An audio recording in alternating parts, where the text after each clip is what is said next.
Okay, good evening, everyone. Thank you for coming to what I anticipate will be a thought-provoking and trenchant conversation about the state of free speech in American higher education. My name is Jonathan Friedman. I am the director of the Campus Free Speech Project at Penn America. I work with administrators, faculty, and college students around the country, working to develop practical and principled solutions to some of the thorniest questions that have arisen around language, freedom of assembly, and free expression on college campuses.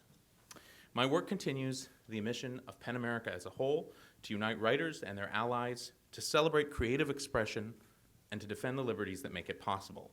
On behalf of our partners here at NYU, the NYU Center for the Humanities, and the Institute for Public Knowledge, I welcome you. If there were any doubts whether the issue of free speech would continue to unsettle the higher education sector, recent events have likely dispelled them. 1 month into the new school year, what have we seen?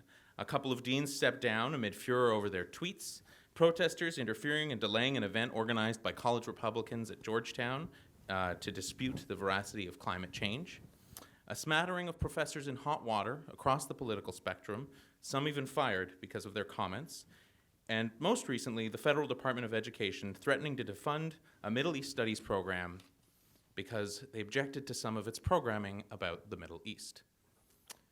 That action caps a tumultuous year in which we've seen time and again the Trump administration and state legislators around the country wade into issues of speech on campus, even when they risk overly politicizing the issue, which should remain nonpartisan. At a deeper level, too, the national state of affairs surrounding higher education is troubling. Regardless of how the majority of students and faculty evaluate the climate for free speech on campus, a large swath of the American public appears to view it negatively. A Pew survey last year found that most Americans believe higher education is heading in the wrong direction, and perhaps most alarming is that nearly 80% of Republican respondents in the survey laid the blame at the feet of professors, who they are convinced are too ideological, liberal, progressive, radical, socialist, communist, what have you. At a time when fake news and disinformation have been on the rise, it is alarming to really deeply consider that distrust in the academy has been sown so deeply into our fabric. That is undeniably one of the core existential challenges about which anyone who cares as deeply about higher education as I do should be concerned. But then for all the analyses of what ails free speech on campus, there has been a surprising dearth of practical and proactive solutions. Instead, much of our conversation has revolved around who is to blame. Is it overbearing parents, young activists, spineless administrators, the election of Donald Trump, the stubborn legacy of racism and bigotry, or is it the machinations of a right-wing conspiracy? The rancorous national debate around these issues has tended to obscure, though, two fundamental truths. First, that teaching about the value of free speech to a democratic society is a fundamental and enduring responsibility of the academy. Second, that the calls for campuses to work to expel racism, hate, and discrimination are legitimate, they're urgent, and they're just. To anyone monitoring national news about higher education, it is plainly apparent that these two sets of values have been clashing. But appropriate responses aren't always easy to come by. How should universities respond when outside groups set up on the quad with signs with horrifyingly graphic imagery? How should they respond to calls to remove a Lady Gaga quote outside a university library that celebrates LGBTQ rights? How do they manage faculty members who are accused of being racist? And what should they do with students who want to stage a walkout of a commencement ceremony because the invited speaker undermines their very humanity? There is likely no silver bullet to these challenges, but we at Penn America have assembled a new online campus free speech guide precisely to offer advice for these scenarios, and I invite you all to check it out. Housed online, the guide provides step-by-step guidance for campus communities facing a range of scenarios, from those related to invited speakers and academic freedom to incidents revolving around hate speech, discrimination, and harassment. Tonight, though, we will hear from a distinguished group of leading academics, free speech advocates, and writers, each of whom brings a unique perspective to these issues informed by years of reflection and practice. We've asked them not just to discuss the challenges in higher education, but to think concretely about solutions. Please hold your questions to the end when we will invite audience members to the microphones on either side of the aisles for Q&A. Last, please join me in welcoming Uli Baer, professor of German and Comparative Literature in the Faculty of Arts and Sciences at NYU, who will serve as our moderator this evening. Uli is a widely published author, editor, and translator, and an expert on modern poetry, contemporary photography, literary theory, and philosophy. Uli has been awarded a Guggenheim Fellowship, a Getty Fellowship, an Alexander von Humboldt Fellowship, and twice been honored by the NYU Faculty of Arts and Science Golden Dozen Teaching Award. His new book, just recently published, is by Oxford Press, called What Snowflakes Get Right, Free Speech, Truth, and Equality on Campus. Please join me in welcoming him and our other panelists. Thank you, Jonathan, and thank you to the PEN organization, PEN America, for allowing us to host you here tonight with the Institute of Public Knowledge. So I direct the Center for the Humanities with Molly Raj, our Associate Director here. So we want to thank IPK and the Center for Humanities. As Jonathan said, I just published a book, What Snowflakes Get Right, which tells you that snowflakes don't get everything right, but they do get a lot of things right. And I'm going to introduce the panelists, and I'm going to give each of you a moment to say what your work is and how you actually got to be on this panel, what's your interest in this subject, and then I'll come back. And my job is really to work for you, for the audience, to moderate this, and we hope to have a discussion. We do want your comments. Jeremy Waldron has defended heckling vigorously, so if you want to heckle, he'll be okay with it, right? If you want to say something. And I'll start with Lee Rowland here, who is the interim policy director at the New York Civil Liberties Union. If Lee, you're going to stay, and then we're going to go down the line here and just introduce yourself. Sure. So now I'm in a non-litigation job. I don't practice as an attorney. I practice as a policy advocate, and I'm pretty new to this gig. But I've come here from about 5+ years running free speech work at the National ACLU. And I came to free speech almost by accident because I worked, my first adult job after law school was working for the ACLU of Nevada, where I was involved constantly in traditional analog free speech fights that largely played out on the sidewalks of Las Vegas. And so I really just, a lot of my docket became a huge amount of responding to the city of Las Vegas's attempts to sanitize its streets. And interestingly, a huge amount of that was targeting the homeless.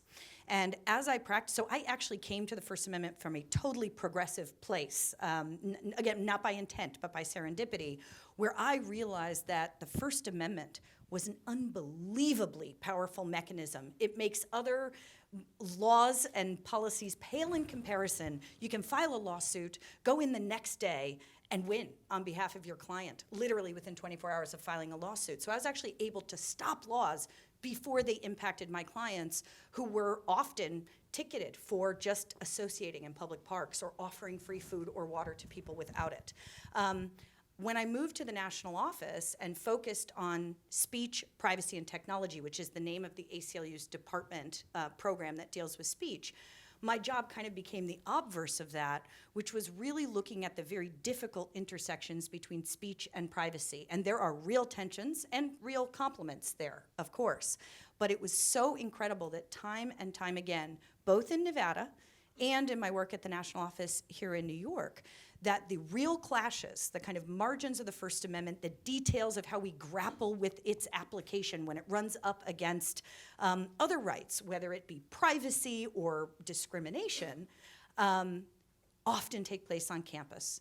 And I don't think that's a new phenomenon. I think that's something that's happened throughout the kind of 20th century in particular in America, but one where there is this kind of seething mass of, you know, a microcosm of the own social issues that we as a society are trying to work out. And one of the things I love about Uli's scholarship is the kind of dismissive snowflakery. I really see it differently, which is the First Amendment really does create tensions.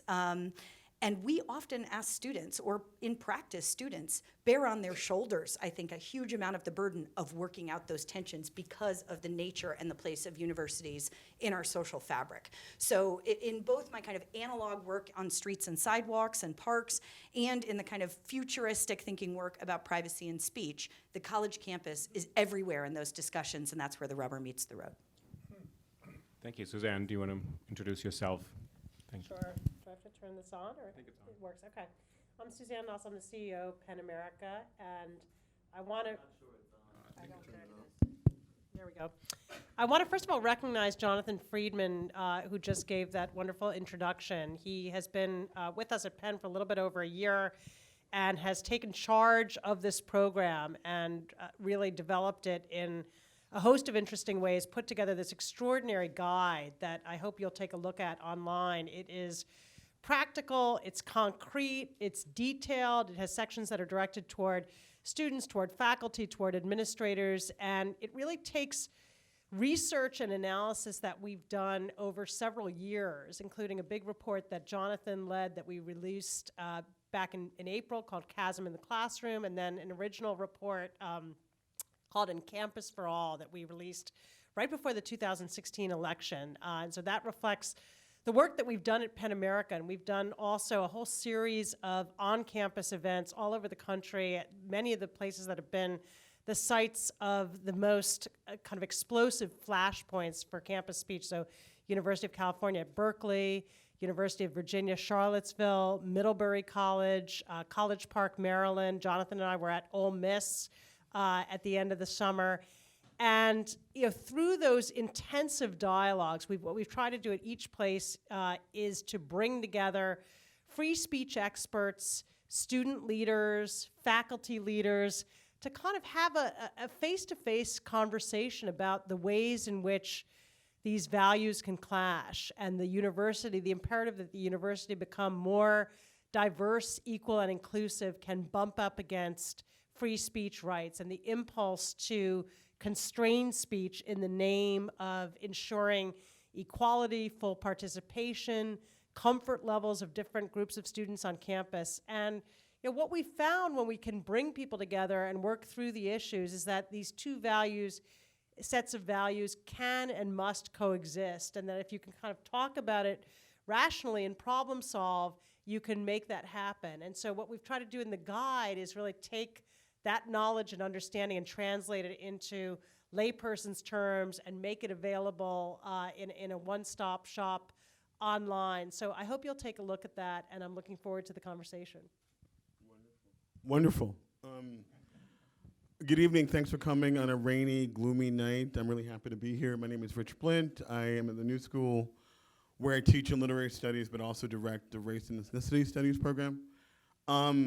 I'm also a James Baldwin scholar for some time now. And Baldwin, in a little-known book written in 1976 called The Devil Finds Work, says, to Americans generally, I can't believe what you say because I see what you do. I can't believe what you say because I see what you do.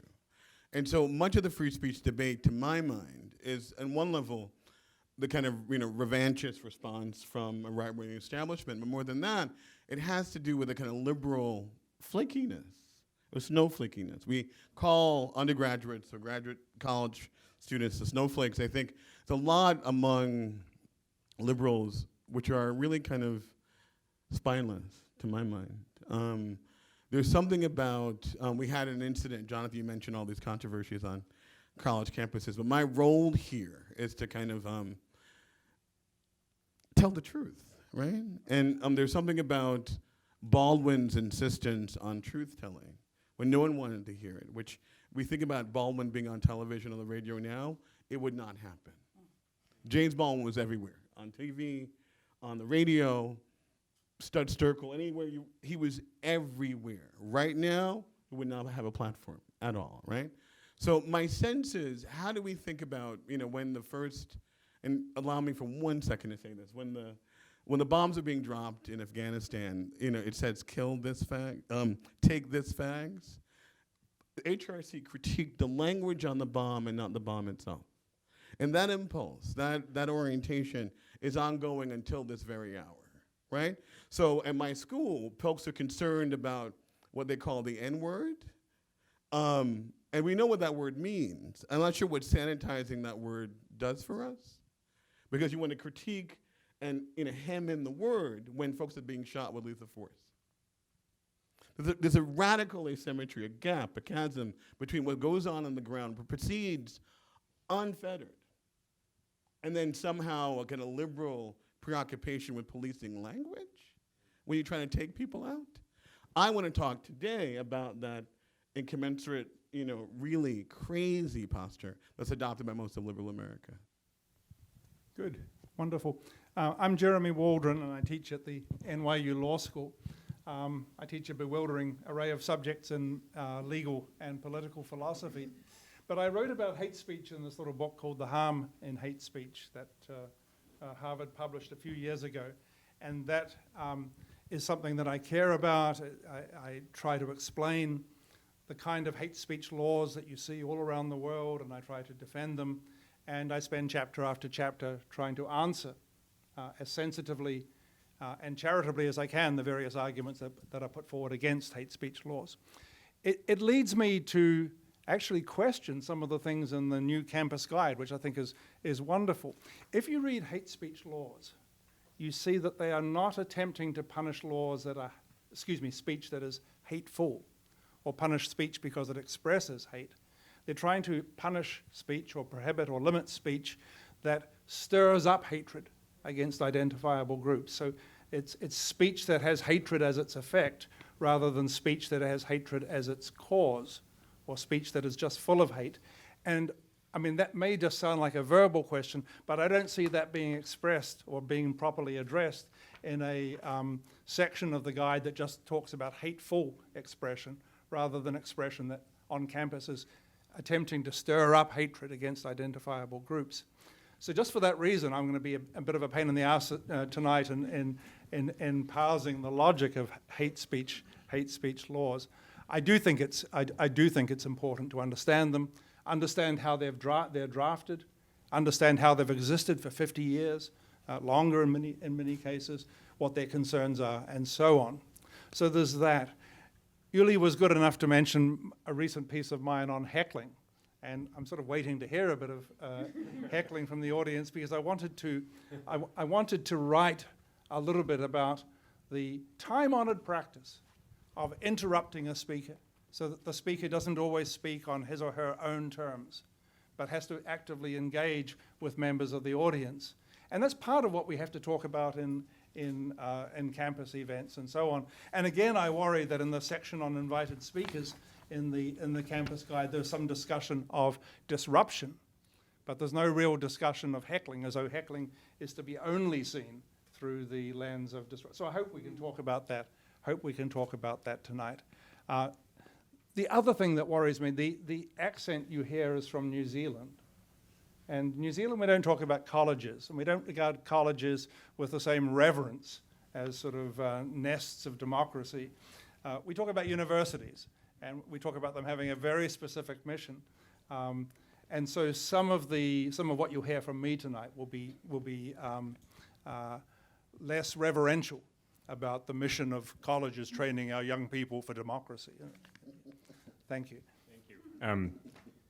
Jeremy and Richard, Lee and Suzanne, so everybody already offered actually sort of a way into this dilemma, and I think what we all know, we've all been cast on a stage in the university, and we're supposed to play out something for society. We are supposed to actually resolve certain things, and I want to ask Suzanne, since this is a Penn event, sort of, and then Jeremy can continue to actually give Jonathan more notes of how to update this. It's an online thing, so actually, whether intention or impact. But Suzanne, the university, I actually have a very, very kind of hallowed understanding of the university, and I've gone to American universities. I actually grew up in Germany, and I actually have this kind of reverence for universities, and I continually think that universities ought to be better than the rest of society. They used to be places where you can actually exemplify certain practices. You can also test out certain things that are not testable in society because there are limits. But I wanted to ask Suzanne how you see this, what's happening right now, these campus debates. I lived through the 90s, and we had speech debates and campus debates and obscenity debates and pornography debates. and they were targeted at artists mostly, and there was a huge culture war.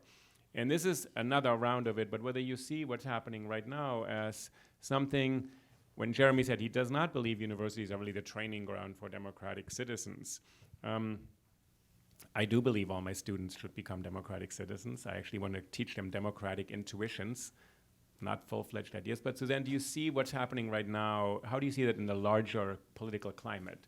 And lastly, the university is politicized. Whether we like it or not, we can defend ourselves against it. We are politicized. If you read the paper, if you watch the media, every single thing that happens in the university gets picked up, amplified, and be interpreted as a political event.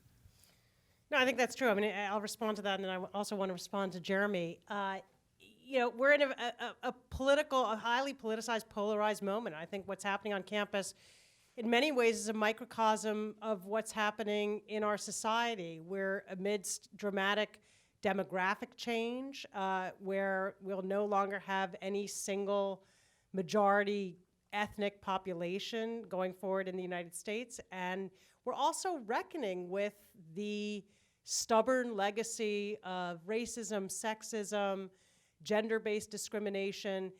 And I think those tensions that are roiling our society, very often are at the heart of what manifests as disputes over speech on campus. And so I also think in this era with our president, we have historically been able to rely on certain social taboos, on our leaders to help tamp down hateful speech. And in this era, it's been the opposite. It's been an enabling environment for hateful speech. And I think the sense that hatred has been unleashed and is running amok in our society writ large intensifies the impulse to police small spaces, any space that's within our control, whether you're the editor of a magazine or you're running a classroom, you feel like, gosh, I'm in control of this area and I really better be careful that none of that comes in and creeps into this environment. And I think sometimes that can go too far. I want to respond to Jeremy just on the question of, what would be so bad about getting rid of the First Amendment and adopting laws banning hate speech. And it is true that the United States has the most protective approach towards speech of any jurisdiction in the world. And there are other democracies, countries that, under normal times we would consider our closest friends that have a more restrictive approach to speech. And where it really comes down to, and I think what Jeremy is talking about is, when you talk about speech that has hatred as its effect, that's kind of scares me, because if I say something, I could say anything tonight, and for some of you, it might elicit a hateful effect. If I question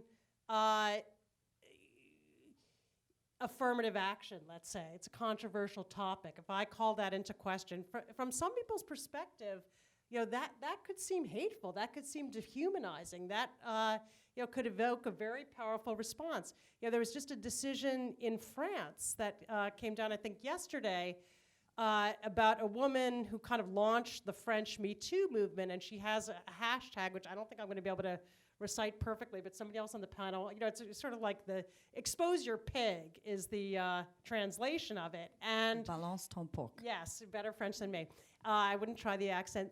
But so she launched this hashtag, and she recounted what a comment, an offensive comment that a former sort of distant colleague had made toward her, and he brought a defamation suit against her and won, at least at the trial court level. She's going to appeal it, because balance en porc, could elicit hatred. That could evoke, and it did toward him. He was on the receiving end of a huge barrage of criticism. It damaged his career, his reputation, but what did she do? She recounted something he had said that he didn't dispute. He didn't deny having said it. It was true. That's not in question. And she came up with the hashtag.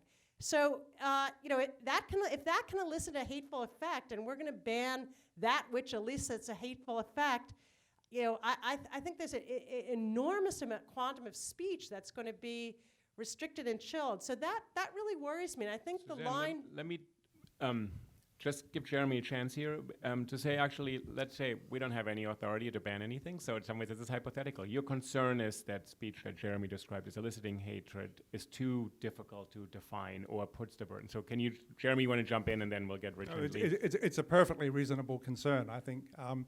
Normally, these laws are oriented towards speech that's intended to stir up hatred.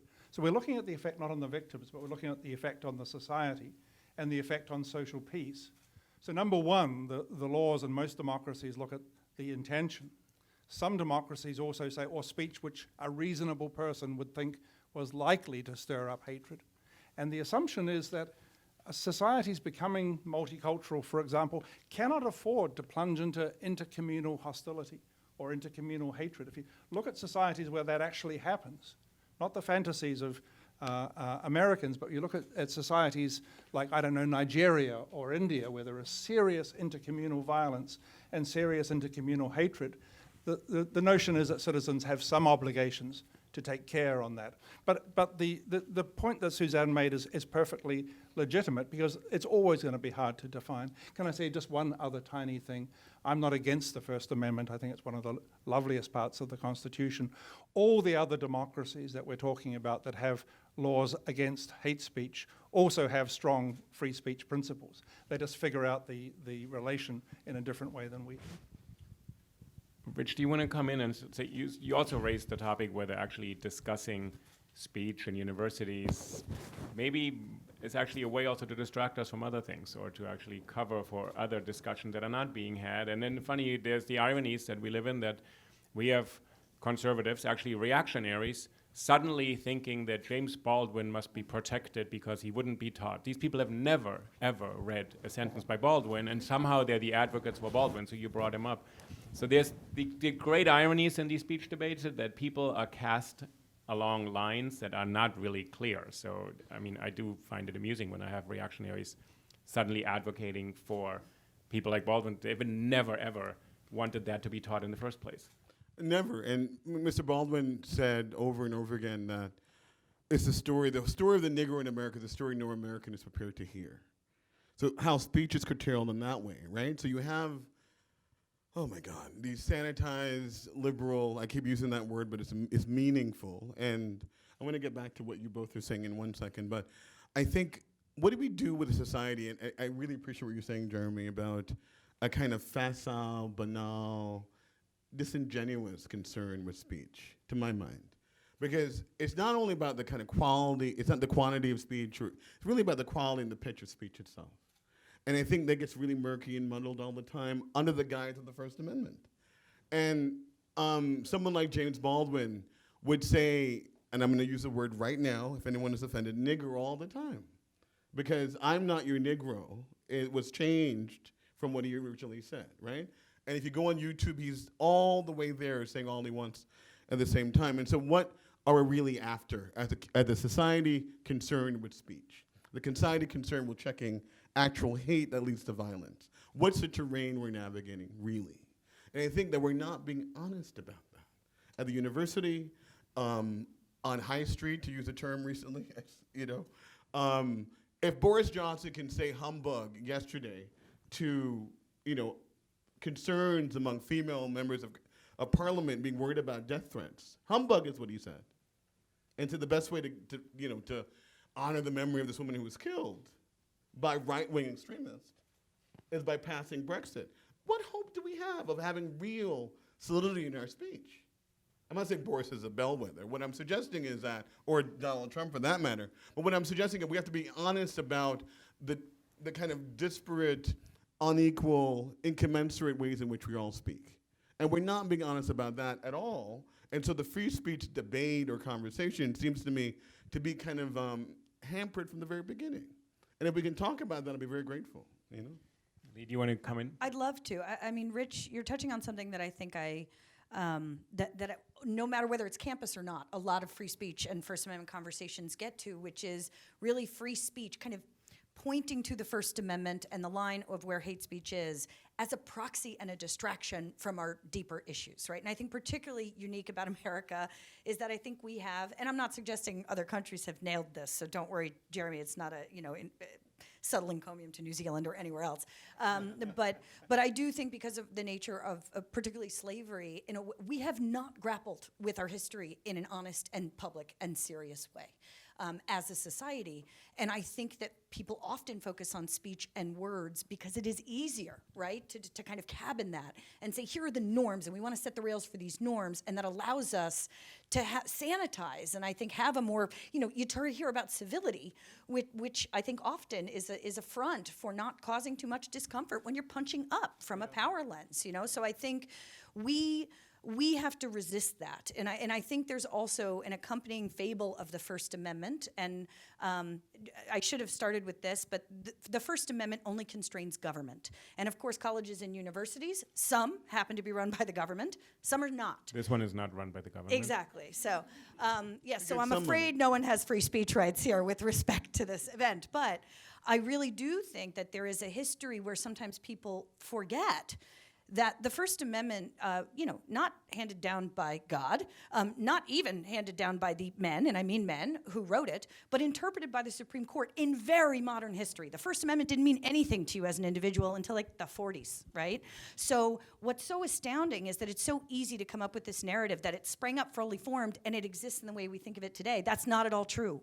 Indeed, the First Amendment started as something that was used to actually convict someone for calling a cop a fascist. It started say something about this idea of the First Yeah. Amendment, that it was ratified in 1791, and then ever since it has allowed Americans to speak out freely without government repression any way they want. Has it actually done that? The first time it's cited by the Supreme Court is 1919. Right. So the entire 19th century, it's never mentioned, but in some ways there is this idea that the First Amendment is unique, singular, and specific, and actually allows Americans to speak their mind, right? Yes. And let's say even if that's not entirely correct, sort of you're all saying there's a deeper history, and it doesn't mean the First Amendment doesn't do important work. You started out by saying it does very important work. Of course.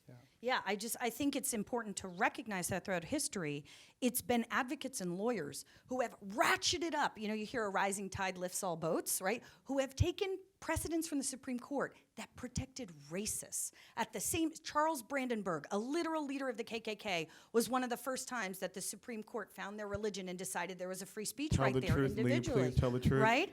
And so right before that case, there was a case with a guy who called a cop a fascist, and he went to jail. He went to jail for incitement of peace, right? But guess what? After the Supreme Court easily identified with this guy, the KKK leader named Brandenburg, the next case about that came from Charles Evers, a leader of the NAACP. And the language was so similar. He spoke at a rally and said, I'll wring your damn neck if you break this boycott. It was a boycott against racist businesses. Mm-hmm. And the Supreme Court was constrained to protect him because they boxed themselves in by protecting the rights of a racist. So our system is white supremacist, but we as advocates can take those rulings and we ratchet it up for people this country wasn't designed for. So I actually not only think that hate speech is a difficult line because I believe it will be warped through the systems of white and racist and sexist power in this country, but we've actually used them. We've hoisted them on their own petard. And we said, oh, you like the KKK leader? Guess what? You get the NAACP too. So this is not a natural process. It's our job, but we can actually point to a KKK leader as the source of the rights that we now think of as core to the civil rights era. That is a That's very messed common up, but it's argument, true. that actually America protects the vile speech we all abhor. Rich pointed out that this is actually the first president since Ronald Reagan who hasn't said, I uphold the right to have these opinions, but I abhor the content of that. He's the first president not to do that. So everybody, Reagan, Bush one. He both abhors and denies the and this is right. actually a very important distinction, that actually what you're saying is that the First Amendment is supposed to give the right to speak, but not have an opinion on the content of that. And maybe, Jeremy, you can come in as kind of the legal distinction, because you're pointing out these cases on the opinion, but the court wants to not take a case based on the opinion of the speech, but rather on the right to speak. Yeah, I mean, there is a legal distinction, and we shouldn't spend too much time with it, because content can be analyzed in different ways. When I talk about speech that stirs up hatred, is that a point about its content or its effect, or both? Mm-hmm. And obviously people will look at the content to try to gauge the effect, and as Suzanne points out, that's always going to be a difficult task. But let's pull back a little bit from the First Amendment itself and the juridical history of it, because behind the First Amendment, and applying in this room as well as at any public university, we have a society-wide principle of free speech, deeper in some ways, more resonant in some ways than the First Amendment. First Amendment is like the legal tip of the iceberg, but we have a strong commitment here to free speech, which we have to keep faith with. And so I'm saying to many other countries that also regulate hate speech, we have a strong commitment to free speech. It really matters to us for all the reasons that people have spoken about here, which is we applaud the dignity of somebody speaking their mind. We applaud the dignity of somebody saying, "How dare you try to silence me?" We applaud the importance of that. And that's something that I wouldn't want to disparage for the world. I think it's hugely important. I do hope that we will get back round to the campus context and ask about some of the things that are said in the name of free speech, which seem to me designed to pacify and students and make sure they sit quietly while they're being lectured by some racist or Don't point at me. I know. Can you say what you mean? And then, Suzanne, I want you to weigh in on this because Penn takes a really strong stance to protect not just the dignity but the right of self-expression. What do you mean it's used to pacify or make students sit quietly? So if you read the concerns that are voiced about free speech on campus, the worry is that some unpopular conservative figure, racist figure, is brought onto a stage. And when there is a noisy reaction, heckling, shouting, slow hand clapping, this is seen as a denial of that person's free speech. The implication being that if we respect free speech, the students should sit quietly with their hands folded and listen. If there's going to be a protest, it should be on the other side of campus where nobody can see it. The person on the stage ought to be in complete control of presentation. And I think that's an insult to free speech, an insult to this deeper principle. I mean, College crowds ought to be tough crowds, and speakers ought to come to terms with that. No, that's not, I mean, just to be clear, that's not the position at all remotely that Penn takes. I mean, we absolutely defend the right to protest. We have sections in our manual about kind of creative ways of protesting. It can be in the room. It can be somewhat disruptive. Where we draw the line is when a protest makes it impossible for the individual to speak and for the audience who come to hear the individual to hear what they came to hear. We think, then it crosses a line into censorious. And it's, the term is the heckler's veto. I don't know what Jeremy's position is on the heckler's veto, but the notion is, if there were one of you who was standing up persistently and shouting and such that this whole conversation was disrupted, and after some polite entreaties by Uli, you refused to stand down, and we were completely thwarted in being able to have the conversation that all the rest of you came to hear. In our view, that's a problem because it's sort of one person deciding for this whole room full of folks that they get to decide what will and won't be heard. So we draw the line at that, but I think there are all kinds of creative and effective and even for the speaker it's unsettling, and absolutely I think students and anybody in an audience should have the right to unsettle a speaker but not to drown them out and shout them down. I mean, I guess before we get into the room, Susan, there is a whole entire apparatus that's marshaled from public safety, from events management, that comes in with Milo and everybody else to make sure that Milo has a privileged seat at the table. And so that lone vetoing speaker, which is usually not a lone person, let's be honest about that, right? That they don't have the same apparatus at all. And so in a climate like this, when we pay kind of lip service to our troubled racial career, or give me any kind of euphemism about the kind of life and death consequences of race, someone like Milo or any white supremacist coming on campus, that person should be confronted, as Jeremy was saying, by rigorous debate. It's not just that person at Columbia, where I worked for 4 years, they were out the back door, 15 guards. What do we do with that? It's not the same thing when Angela Davis comes. It isn't. Mm-hmm.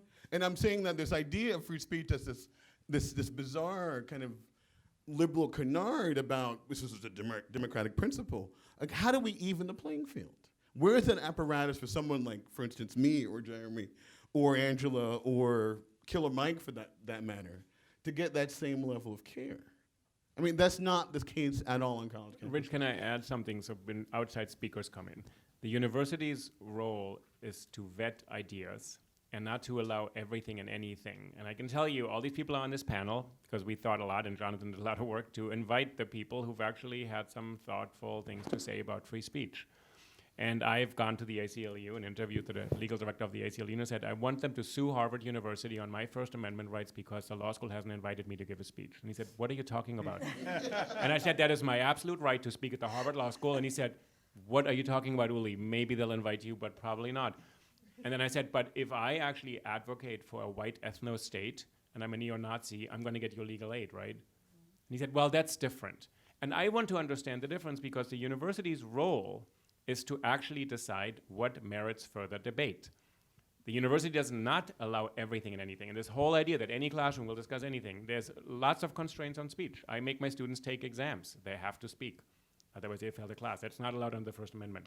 I make them say certain things about certain topics. That's a content restriction, not allowed under the First Amendment. So the university itself is a very large organism, but I'm interested in this blurring line between public universities and society, and all private universities that I know want to use the same guidelines. So let's make that clear. Although the First Amendment doesn't apply in the same way, they all want to. Jeremy, do you want to, and then Suzanne, I want you to weigh in on this as well. Yeah, just very briefly. We also need to draw a line between what happens in the classroom and what happens on campus. Because a lot of these things that we've been talking about happen on campus. If students march into my classroom with signs and shouting, Jews will not replace us, Jews will not replace us, not only will they be asked to leave, but they'll be reported to the bar and they won't qualify as lawyers. And that's the way we maintain academic discipline. And there's no question of allowing that sort of free speech in the classroom of people, the sort of hateful speech that seems to be an issue on campus, generally outside the classroom. So can we just bear that line in mind? So on the question of campus speakers, here's how we think about it. Typically, sometimes it is the university administration that's issuing the invitation. It could be for a distinguished lectureship or somebody who's coming to receive an honorary degree. But most of the time on most of these campuses, there's a very decentralized system. And any, this center here, or someone like Uli can, authorize us to come and have this stage and book this room and assemble the panel we want.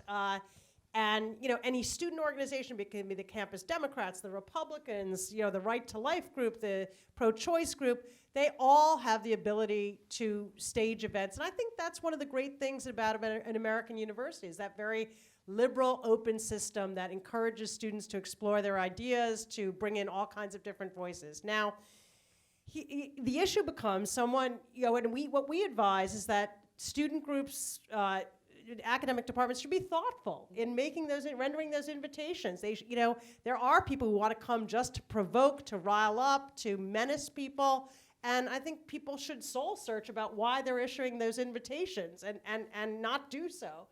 However, if that invitation is issued, let's say Milo is invited to campus, as happened at Berkeley by the college, a kind of a section of the college Republicans, and they explained when we went there sort of what was behind that. And it was this sense that they're very marginalized at that university. The faculty's very left-leaning. And they wanted to take a stand. They wanted to, wave a flag and to provoke. Once that happens, I think the university should be very reluctant to override that decision. Because really, if they override the decision, they're overriding the whole system. They're saying, we have veto power over any invitation that's issued, or in effect, there's a blacklist. And you can invite whoever you want as long as they're not on our list. So that, to me, kind of unravels the whole liberal system that we value. And then the other piece is, you revoke that invitation to Milo, and then he grandstands. That's actually exactly what he wants. He gets to go around and say, I was shut down, my freedom of speech was denied, send me a donation, please, invite me somewhere else. He's apparently very poor right now. It plays right into his hands. And I think finally when universities stopped doing that, they started just making the best of it, allowing the protests to go forward, the wind was taken out of his sails, and that's why that campus tour of his is no longer ongoing. Rich and then Lee. I mean, what I'm thinking about with Milo or anyone of his ilk, it's not this idea of left-leaving campuses radical, as Jonathan was saying, professors. I mean, we deal in facts. I mean it's a weird, that's truth right here, somewhere, right? And so we deal on the ground with facts. You don't get to come on campus and tell me something about black life that I know to be categorically false. And that's what they do all the time. So there's this kind of fiction, mythology, legend somehow, that when Milo comes to campus about rigorous debate, he might provoke, but on some level, Berkeley's left-leaning, it's radical, that's why he's offered as some kind of corrective. I'm saying that's a lie. I'm saying it's absolute fiction. That somehow universities like Berkeley, the New School, NYU, we deal in analysis, text-bound critical analysis, and not ad hominem. He traffics in that all the time. And so we have to be honest about what are we going to do about it. And not just hide behind the First Amendment. It's not useful to me. Yes, you're right about how it plays out as currently constituted. But how about we shift the debate entirely and take the mic partly out of his hands, but also maybe readjust it and say, here's what you can, not here's what you can and cannot say, but you cannot come in here with fiction and ad hominem. It's not what you can do. And I think that's a reasonable thing to ask. I think the university is such a complicated place, I think because it serves two really dual purposes. One, as Jeremy mentioned, is curricular. And there's a paternalism to curricular, right? Which is you are the teacher, they are the students, right? And in some ways that is the university's business function, right? It's preparing you for a career, right? Some appropriate cog in our capitalist system. Whereas on the other hand, the quad, the nature of the public life of a university, having students invite speakers, right, rather than the administration in speakers, is cultivating adulthood, right, is an attempt to build up students coming through university as adults and to empower them, right? And I really think that matters. Like, it matters to think of this through a power lens and dynamic. And this is not about the First Amendment. This is any campus. When you tell students, invite this person, right? I agree with Suzanne that to second guess that infantilizes your students in a way that doesn't live up to the promise of the liberal ideals of the university and inculcating those values. But if you, as an administration, are inviting someone to regurgitate whether or not the earth is flat, a discussion, you're failing at your curricular job, right? And I think reasonable people can disagree about where that line falls, of course, but all universities need to be aware of that distinction, and power analysis matters. If students invite a speaker who sucks, who's denying your humanity, the school still has the power, without disinviting that speaker, to use its bully pulpit to contextualize, to maybe even oppose the views that those students have chosen to highlight. And that way you can still empower the community while using the bully pulpit of the organized power of the university. And I think it's really important to remember that power analysis and who's inviting whom really matters. We can walk in both feet here. We can. Okay. Yeah. Jeremy, you want to comment Yeah, on I this? mean, I wanted to ask both Rich and Lee whether you see the university as having any supervisory role over the speeches given by guests invited by student organizations. Because I can imagine if it's just a question of falsehood, and this is maybe where I disagree with Rich, I don't know, if it's just a question of falsehood, but it's happening at 12:30 out on the quad, outside any classroom, maybe we say this is not the university's business. They don't have the job of inculcating general orientations towards the truth on the campus in the students' spare time. So I seem to hear from Rich that maybe that's not so. Maybe. I mean, when I'm thinking about, I'm just really taking seriously Sure. all the different things on the title of this gathering, right? Yes. And that we're at some kind of crossroads and we might actually get somewhere interesting, is that it might not be the university's preserve or purview to legislate ideas about truth on the quad at 12:30, but as Lee was just suggesting, I think both the kind of non-infantilizing, you can invite whoever you want, but in stepping in to like intervene when it's useful is a way to kind of walk on both feet, as I was saying, to kind of, toggle back and forth in a way that might be useful. What I'm suggesting is that the kind of free-for-all, the free-for-all is what I'm opposed to. Yeah. The kind of free speech free-for-all that says everything is possible. Is not at all what I'm interested in. And I think a lot of people, including the people we consider to be vile and not terribly interesting or edifying, hide behind the First Amendment. Yeah. And that's what I'm railing against, because I'm concerned with truth. Yeah, just to jump in on that, I agree. I mean, I think one phenomenon that we've seen is sort of the likes of a Milo Yiannopoulos coming to campus, and the administrator, the president, just says, what can we do? It's free speech, First Amendment, if it's a public university. And, that's an abdication. I think that's, and we're very kind of clear and strong on this in our work, that they do have, and you put it well, it's a dual role. Yes, in our view, they have to enable this talk or whatever it is to go forward.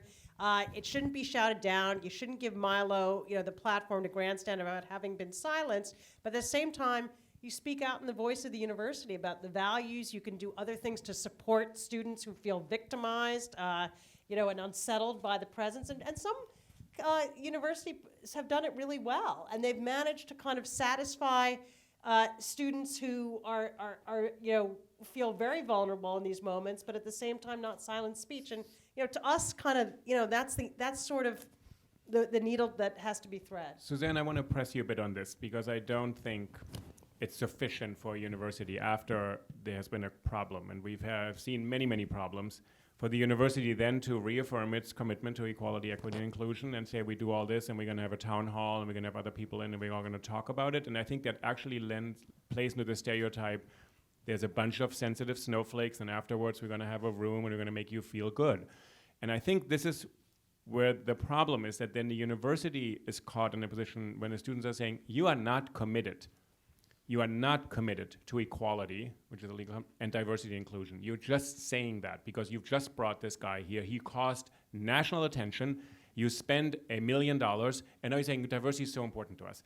And the thing that's missing is the true commitment, resources, money, and programs, because it's been 50 years since the elite institution in this country were forced to integrate. They didn't do it voluntarily because they suddenly saw the light, but they have been forced to integrate.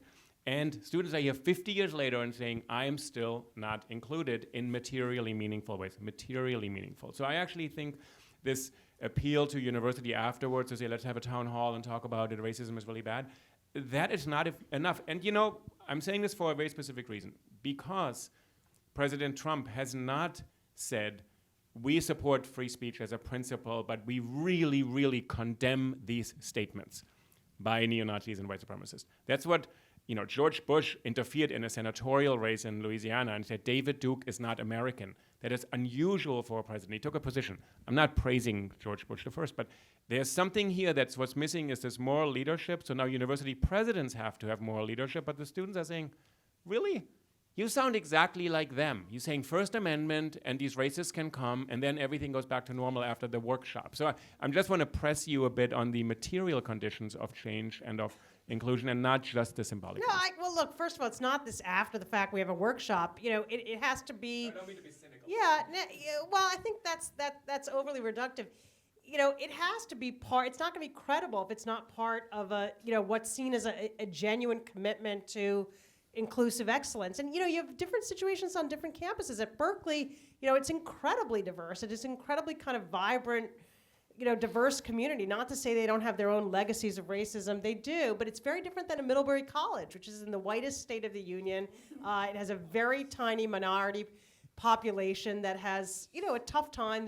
Can I just throw in two things? Sure. That affirmative action is no longer allowed in California, and secondly, that all the programs that have supported underrepresented students have been defunded systematically. So in some ways, Berkeley is actually I think it's actually not a very diverse campus compared to what it was 15 years ago. It's actually less diverse. Well, because of diverse, material but conditions. It's not fully diverse. I think that's accurate. But I think the key is being seen to actively, proactively, affirmatively uphold this duality. This duality, which is the commitment of the university to become more diverse, equal, and inclusive, and that has to be a progression, and there has to be an acknowledgement in that progression that there is a legacy to overcome, and that this work is unfinished, and that that legacy is recalcitrant and takes vision and drive and making difficult decisions.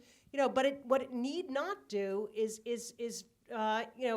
trump over or override free speech. I think that's the fallacy here. Is that in order to realize what we believe the university should be, that you have to curtail speech. It's not easy to enable these two sets of principles to cohabit, but I really feel kind of constitutionally and societally, they're both so important that we have to find that way.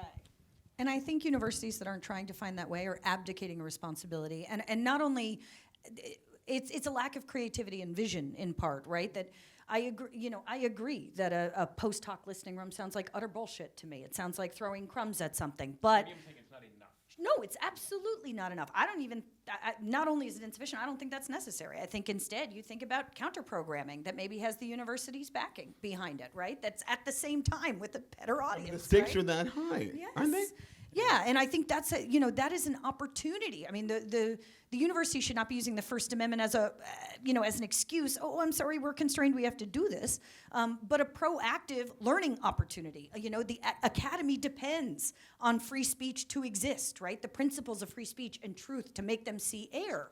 So the idea that a university is incapable of using its immense resources, power, staff, to actually spend its resources, its powerful voice, in service of modeling a different way, of modeling what they actually value in response to an event that they would never spend curricular money on. I just don't buy it. We have the resources, we have the smarts, and that's the university's job. If we want an atmosphere where free inquiry presides, the university has to lead the way and show us how these values coexist. I mean, I guess I want to think about invited speakers at Convocation, and I want to thank NYU for having us here. But NYU was also making national news recently with my colleague Stephen Thrasher at Convocation here at NYU. I mean, not here at NYU, but for NYU in the graduate school. You might know about this when Stephen Thrasher, Uli, do you know about this? Oh, yeah. Okay. I mean, I think you... Tell the audience that. No, Stephen Thrasher, a dear friend and colleague, graduated with a PhD in American Studies here, was a Convocation speaker. Beautiful speech. At the end of the speech, which was actually submitted to the graduate dean before it was given, he thanked SJP, talked about Israel-Palestine, Black Lives Matter, and then walked off the stage. It was deemed by the remarks by the dean, along with President Hamilton, I think, that those remarks were not the place, the convocation was not the place for those comments. Deemed by them.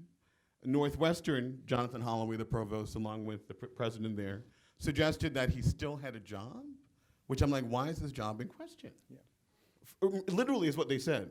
I mean, Uli, you can correct me. No, so emphasizes his employment. So he's a doctoral student who's now graduated, and so then And you're saying and then got there's a job as an there's a endowed question chair. raised about his employment after he made As a an statement. endowed chair at Northwestern. And after he's made a statement on a university stage as a qualified person. So we're talking about an issue about speech leading to presumably consequences. So I think that's what we're in this space right now, which happens to a lot of faculty, not many in a way, but enough to get media No, attention. but I guess what I'm suggesting is that, so even invited guests by the university itself can come against its own internalized power. So it's not just having someone from the outside come in, but your own apparatus can be marshaled So I to think shut someone we down. should shift to this conversation because Jonathan brought up a few examples of people. Actually, there are people who have lost their jobs because of a tweet, or there are people who have been in the media. It's not always clear what happens to them, but in some ways, we're looking at faculty now who face consequences for their speech. Can they invoke the First Amendment as this blanket defense and say, I'm allowed to say anything I want? And somehow everybody realizes you cannot say anything you want without consequences. So Jeremy, do you want to weigh in on this, which is a tricky issue? It's sort of a tricky issue, but I don't see why faculty members are able to, in the course of their employment, never mind about this Thresher on the stage, but in the course of their employment, say anything they like as a matter of First Amendment privilege. I had a colleague once who gave a incredibly offensive exam to a criminal law class. And the students duly took it, but a number of women went to the dean afterwards and said this was utterly inappropriate as an examination. And the dean read it and said, yes, of course, and said to the faculty member, don't do this again. And the faculty member immediately raised a free speech defense, that he had a free speech academic freedom defense to put whatever he likes into his exam. And of course he doesn't. He's performing a public function, helping examine for a degree. And so faculty members don't have that sort of freedom. What they do have a freedom a freedom that demands respect is that in the way that they teach their classes, something which is a view that is connected with what the class involves, but is controversial within the discipline, they have to be able to give voice to that. And one of the things that I worry about some of the cases that that Jonathan has mentioned to us, and some of the cases that we've been discussing in the background to this panel, is that they are penalizing people for taking positions that are well within the ballpark of well-known and well-understood controversies. Some of the issues in Middle Eastern studies, for example. Yeah. We're not, can we talk about those or no? Yeah. I mean, I know I'm just thinking about Duke and UNC and those programs. So you want to give us a one-sentence sort of conceptual summary what happens? So there's a department at two universities, and then the government, the Secretary of Education, says we do not think this is actually meeting the requirements of federal funding guidelines.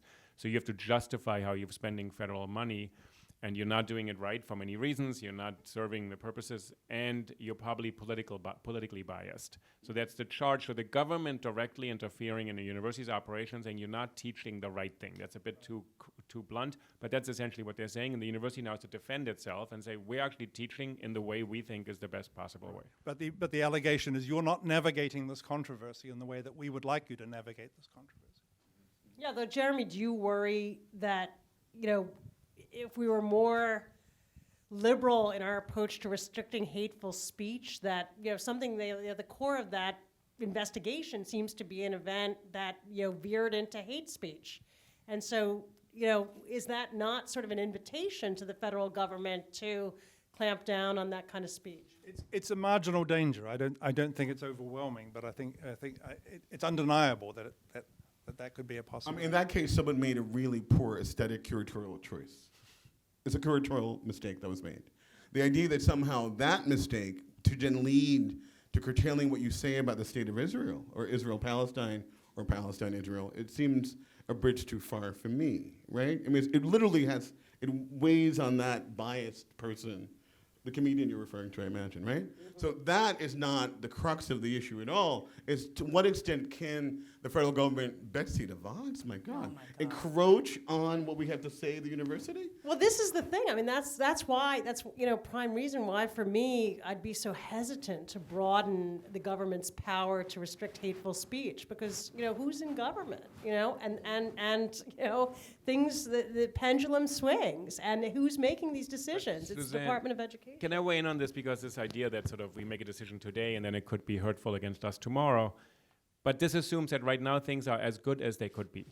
And I just think I would question that, whether actually our approach, which as Lee said, this is an interpretation of the law by justices and judges. This is the best possible situation right now, and God forbid we tinker, because then we would immediately, and this is the American idea, as soon as you do anything to free speech, you lose democracy. West Germany, what Germany believes, as soon as you allow all free speech, you're going to lose democracy. Yeah. They think actually allowing rabid anti-Semitism, racism, and Nazism come up in Germany is going to produce a catastrophe, and Americans think only if we allow rabid anti-Semitism, racism, and Nazism, we're going to protect our democracy. So I'm asking you, is the current state the best possible way to navigate this? Not every single case law. I wouldn't say that we should freeze our First Amendment jurisprudence in stone. Absolutely not. I mean, I think we're confronting, particularly online, forms of harassment that, our law just can't keep up with. And I think there's a lot that has to evolve. I think, there have been moments where the courts have looked more at kind of a group libel model. And, I think some of that touches on the concerns that are animating, us up here on this panel. So, no, I don't think it's static, but I think we just need to be very thoughtful and careful about where these things go and how they can be misused, and not fool ourselves into thinking there's some panacea, hate speech law that's going to cure our society of its ills. Because I think that can really backfire, and we've seen that. That would be a silly thought to have, that it's a panacea. Nobody who's ever designed a hate speech law thought it was a panacea. They thought that there were people to be protected, and that protection would have its costs, and hopefully it would have its benefits. There was peace, social peace, to be protected, and that would have its costs and dangers, no doubt, like all legislation, but hopefully also its benefits. And if we suppose it would be administered by idiots, or We can't foreclose that possibility. I hear what you're saying, Suzanne. It's true.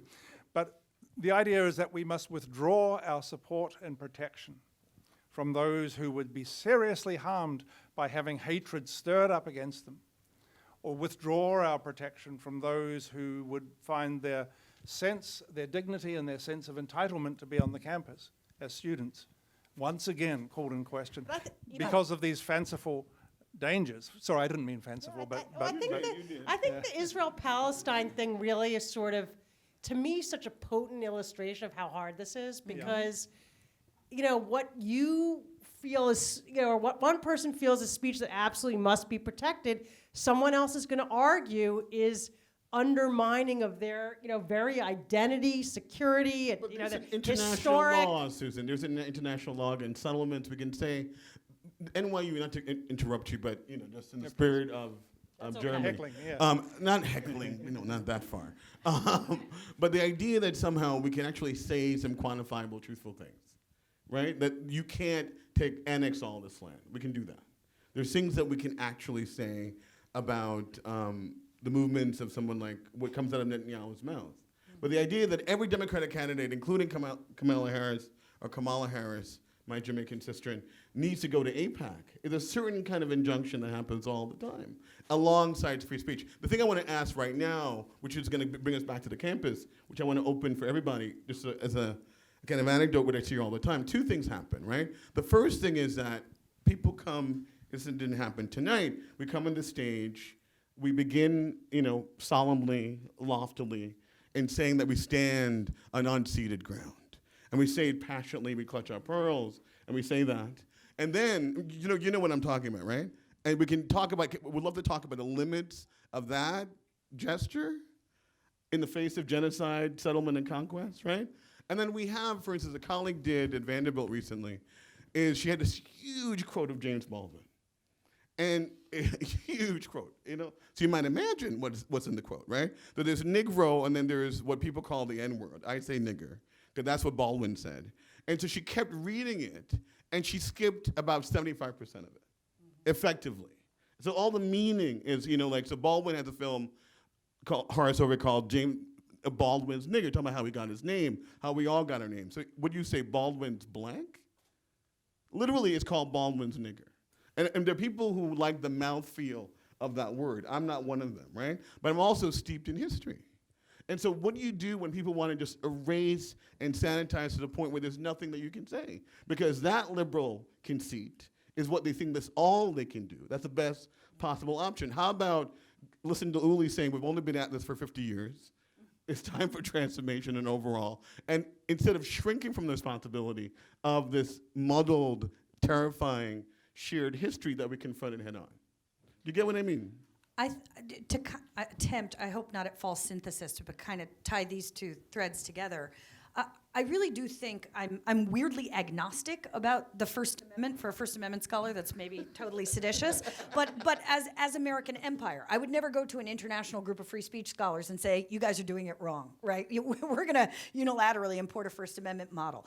I think of free speech norms really as trying to, I think, animated by two goals, and one is changing hearts and minds. That is being less racist, being less sexist. I'm not a sociologist, so I will make eye contact with those who have more in that field, but I'm pretty convinced neither solution is a magic bullet, right? We're racist as hell in America, and there are still neo-Nazi candidates that routinely get 35% of the vote in northeastern France where the swastika has been outlawed for 60 years, right? So there is no magic solution to change hearts and minds. So for me, I really think about it more about the second goal, which is, and something Jeremy has written about, but is the harm of hate speech, which is, especially in an enclosed campus, what does it mean to experience it daily? And I suspect, that a good lefty professor who's leaving out 70% of Baldwin's context understands that there are barriers to her being a great academic, but has really internalized this idea that by repeating that word, I'm assuming as a white person, I could be wrong, right? But okay, but She's white identified.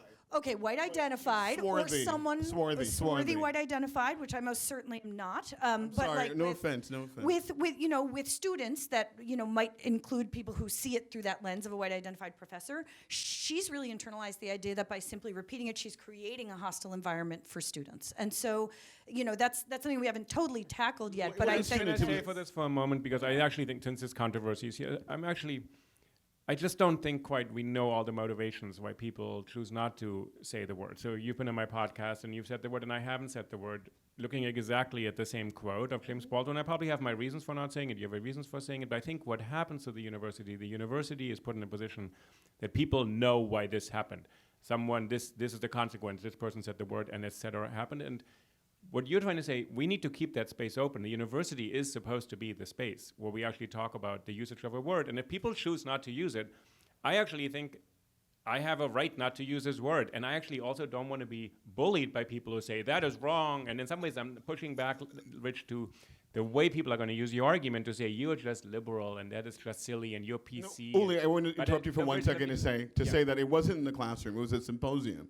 And my students are here. Some of them are here. And so some of them have taken me more than once, right? So we've had this conversation all the time. So the classroom is a much more open space. They can do what they want in the classroom. We're talking about an academic event, a symposium that Hortense Fields and I organized, So right? part of what I'm trying to say, the university It's is not a like space. bullying anyone at all, right? No, and I don't mean you doing this. I think that the culture has actually right now seized on this episode and these episodes and somehow thinks people can weigh in and have all sorts of opinion. The university is a space where if I run my classroom and I don't use this word and I will explain to my students why I don't, I teach literature like you do. I think I can be a fairly effective teacher. And if someone can prove to me that I must say that word to teach Baldwin, that would be news to me. I'm not So saying in the some ways I classroom. think I'm not you saying in the open- classroom. You want to open up the space of the university to reflect on these rather than have a debate become a politicized media scandal on the outside. No, Uli, I really have to respond to this. Susan, 1 second. I'm so sorry.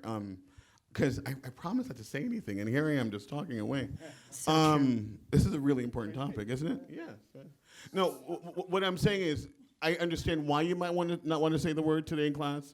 We're reading another country, someone didn't say it. There are other words in another country, that first book, one that has slut, and can keep going, right? And that's the only charged one we're worried about because we've failed to achieve the goals of the country. So what I'm worried about is Uli, you're my friend. You don't say the word precisely because you think it's offensive. And so for me, I'm wondering, right, well, the word is one thing. The bomb is something else. The bullet is something else. My dispossession is something else. So you can say the word all you want. Give me a job. But I think you've got to kind of reckon with the censoriousness right now in our culture and the fact, let's face it. I mean, there's a case of Jeff Stone at the University of Chicago, the distinguished First Amendment scholar, teaching a class as he's always taught it, the doctrine of fighting words, and he uses the N-word, which I won't say either, because I don't feel like there's a need for me to, and I know some people can be offended. He used it as he had for many years, and there was a real uproar where people were asking for him to be disciplined, demanding an apology and a retraction, and he sat down with the students who objected, and they had a discussion, and he, came to the conclusion, the decision, he wasn't going to use the word anymore. But I think you use it at your own peril because the reaction is very strong, and you don't know, where that may go. I want to add one thing to the Jeff Stone, and then he said, 10 years ago, people were not as sensitive, and no one took objection to that word. And I thought, this is actually, to me, the responsibility of the university to say, I learned something, and I'm going to do more work to read up, but to say, Jeff Stone said 10 years ago that word was inoffensive, and now these kids are so sensitive. And I thought, that means you're actually not doing the work, what Rich is saying. You're not doing the work of what that, and I don't think actually what I'm pushed. In some ways, that says there's no history, and suddenly people have gotten so sensitive. I don't think it's more sensitive, it's more empowered. They feel that they can speak up. I don't think he was saying it was not offensive as a slur. I think he acknowledged it was offensive as a slur, but that you could then use, make this use-mention distinction, use it in a pedagogical context, and people didn't object. Now, maybe they didn't object because, because they felt constrained. They didn't have Twitter. They didn't have the power. Many factors. Yeah. So, you could ask that question of why people, may not have objected, but I don't think there's any. He knows it's a slur. There's no question about that. No, that's the I point think it's of his using unfair it. to suggest otherwise. That's the point. I mean, that's why he's using it. Right, Consider the slur, he's saying. But listen, in Jeff's class on fighting words, and in most of the contexts where we would find it necessary, including this one today, we have enormously sophisticated mechanisms that enable us, if we want to refer to a word without using it. We don't have to avail ourselves of the use of the, yeah, it's not all that sophisticated. Maybe in literature that's not so possible because one's interested in exploring euphonious or non-euphonious aspects of word usages, and maybe in linguistics it's not possible because you have to actually study the characteristics of the words. But in constitutional law, Jeff can get everything done that he wants to do with fighting words. And in the current climate, it looks like a gratuitous insult or a gratuitous cruelty to his class to insist, nevertheless, that he use the word. But let me ask this question, because the reason why folks are upset about the use of that word has everything to do with the material and social conditions of black people in the U.S. Yep. Ongoing, unfettered, unchecked. So we can't talk about free speech and the word in isolation from the facts proceeding on the ground. And it seems like we always do that. No one wants to talk about the meat of the matter. Instead, we want to, as you just said, Suzanne, that somehow we never know what people are going to respond to. My thing is, like someone like James Baldwin, who I know back and front, I mean, no one wants to deal with what he's saying 40 years on. They want to go see Barry Jenkinson's film. They want to see I'm Not Your Negro. I mean, let me not. They like the kind of trendiness of Baldwin without the message of Baldwin, which is what my book is But about. I mean, here's another perversity, which is Walter Mosley, who in a Hollywood writer's room I know the story says well. the word. He had an op-ed in the New York Times a couple of weeks ago about this. Said the word, then gets called by the Human Resources Department because somebody else.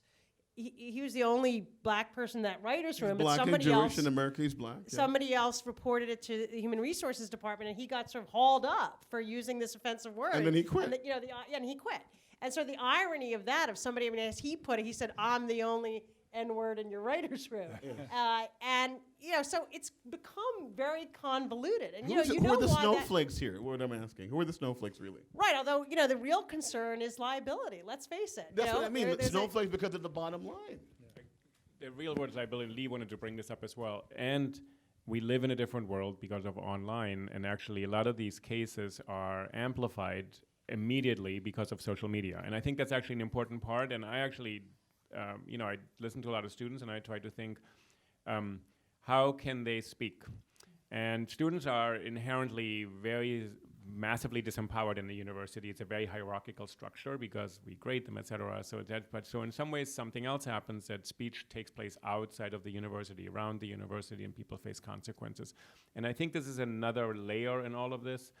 I do not believe that actually people knew it was a slur, but it was okay to use it, and it wasn't. Just the people who always knew it wasn't okay didn't have the platform and the podium, and somehow suddenly they do. So Generation Z, some of you in the room, you are the most likely to use boycotts against companies when you don't like something. This, when you said liability, a lot of things have been really productive, actually, really productive against sort of really hate-mongering pundits on TV who suddenly got ads pulled because someone said, this is unacceptable because Twitter exists.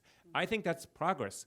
I think it's actually progress. I do not need these people screaming about what this country should look like all the time, and I think it's progress that there's what you call it's not heckling, but suddenly people can go on Twitter and say, cancel this show. And I actually think no one has a right to have a show on Fox News or anywhere else. It's not a constitutional right. They're not being punished. They don't have a right. You're not being deprived of your free speech rights. Go run your show somewhere else. And if you've been canceled from Twitter or YouTube, you do not have a constitutional right to be on Twitter or YouTube. But we now have Not an yet. administration that wants to force Twitter and YouTube, which is otherwise totally about deregulating everything. Everything. But Twitter, YouTube, Facebook should be forced to have hate speech on there. So in some ways, they are totally against themselves because they want to intervene in the marketplace of ideas and say, we're going to correct this. So I think these contradictions are very important to point out, because I think what shifts is that power has shifted and people are called to task and held accountable, who used to not be held accountable because they could say something and it blew over and it was a minor thing in the student newspaper and they went on. And suddenly it's like, whoa, national story. So I think that's productive. It's also, as Suzanne said, very dangerous because it can be turned against people who maybe have better intentions. It can be dangerous, but it's also, I think, cancel culture, which I think, is the trend to call it cancel culture, is an absolutely necessary corollary of our constitutional regime. That is, the First Amendment takes the position and has been interpreted as the position, right, that the government cannot control our norms and beliefs and speech, right? What's acceptable. They used to do it anyway, right? So a good example is HUAC, House Un-American Activities Committee, which searched out for communists, right? And there was cancel culture, which was just done by the government. Again, for me, power analysis is everything. But we are now in a place in the 21st century where we acknowledge, or we generally have consensus as a society, that we don't let the government set the terms of debate. We don't let the government cancel Chick-fil-A, right? That's not a thing. You can't kick Chick-fil-A out of government property because you don't like their politics. But you can, right? You're not the government. And look, there is steam to social issues. Progress is gonna happen. It always has, right? It's gonna come Disappointingly, from somewhere. NYU students have failed year after year to kick Chick-fil-A off campus. All of you. They're on campus? Oh yes, they are on campus. You They've can been do on campus. this. One of the two locations in New York City. So NYU students have proven to be totally resilient. Say we like Chick-fil-A more than our politics. But if the government can't do it, right, and change is going to happen, right? If social norms are going to change and the government can't take a stand as far as the terms of debate, who's gonna do it? It's not gonna not happen. So if we are in a place where the First Amendment says, government, you can't do this, it's on us. Cancel culture is actually the friction that the First Amendment envisions, requires. It's the mess, it's the discomfort that is the spirit of heckling, right? And for me, the biggest problem with cancel culture is that loss of a power lens, right? Someone who is a professor has a lot of power, even if folks on the stage don't feel like it. Some kid who's applying to college who maybe had a photograph with a bong once, no, right? So we need, with the digital world, we absolutely need to, I think, continue thinking through that punching up, punching down lens. But if you get canceled and folks are punching up and you got power, cry me a river, buddy. That is how the First Amendment works. That is how free speech should work, with or without a First Amendment. Suzanne's going to come in, and then we're going to invite questions from the audience. So if you have a question or you want to shout it out, or there are microphones, right? Somewhere. Yes. Yeah, Suzanne.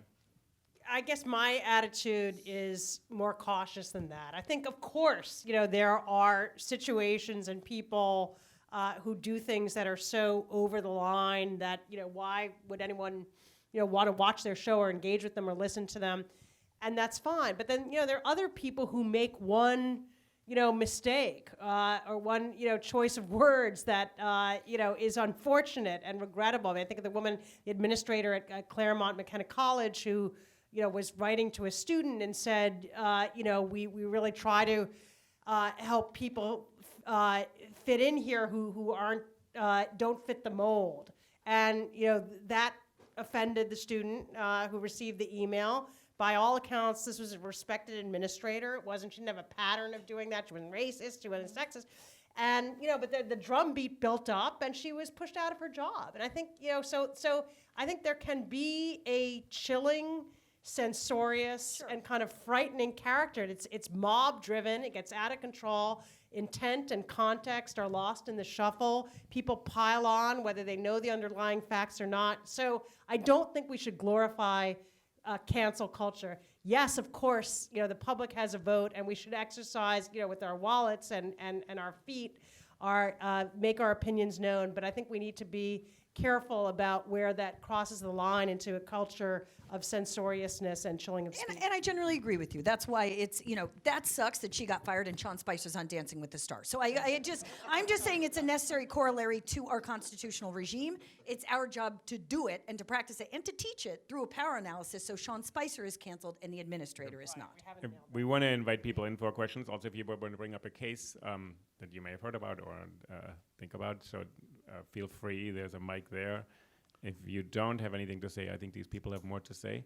While we wait for But if you raise your hand, there's a question right there. If you can start your question, and if you I'm could. actually going to take the first question And very then quick, because I promised we would say something about solutions here this evening. And I want to ask you very quickly just what you think we should do about this difficult thing to quantify in higher education, the chilling effect. So Jeremy, you were talking about like academic freedom at one point, and the question about just how much academic freedom professors should have. I think there is, from the conversations that I've had with numerous faculty around the country, there is, I won't say complete consensus, but numbers, like huge numbers of faculty are terrified of saying the wrong thing in their classrooms that could get them fired.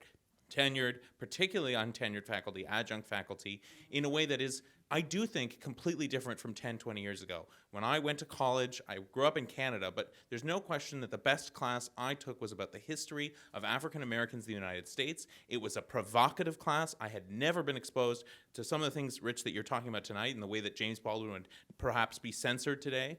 That class was incredible, and it was incredible because of academic freedom for the students, for the faculty, and I'm just not sure that we have a good solution for what universities can do to protect that kind of unique, what's historically been unique about higher education versus K-12, which is the chance to have real, deep, uncomfortable conversations.